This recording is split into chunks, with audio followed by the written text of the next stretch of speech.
Efa nanomboka ny fanamboarana ny lalana eto Antananarivo renivohitra. Isan'ireo efa vita ny lalana Andohatapenaka izay nampimenomenona ny maro. Afapo ihany ny mpampiasa ny lalana rehefa afaka aloha ny fitohanana. Angamba hita dia mahafapo fa rehefa mba misy tsy miteraka embouteillage aloha dia tsara e. Nahoana izy teo aloha? Teo aloha izy tena micréer embouteillage be. Isan'ny vita ihany koa ity lalana eto Akasina ity, saingy manany mety ho fahasimbany indray ny mponina eto amin'ny manodidina noho ny lalana tsy dia manana fivoahan-drano loatra.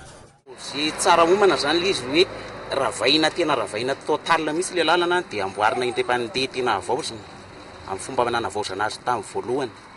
Mety eto sy mety ateza kokoa. Fa izy manko ny problème an'izy le ohatran'ny lavana dia tapenana. Dia rehefa avy eo lasa misy rano tafiditra ao anatin'ny goudron vao natsofoka iny satria misy elanelana misy décalage eo amin'le ampiona anazy. Lalana amin'ny 5 metatra toradroa no lalana amboarin'ny commune sy ny fer, amboarina miaraka amin'ny orinasa Colas. Ankoatra io misy ihany koa ny fanamboarana ny tohatra Razafindrazay.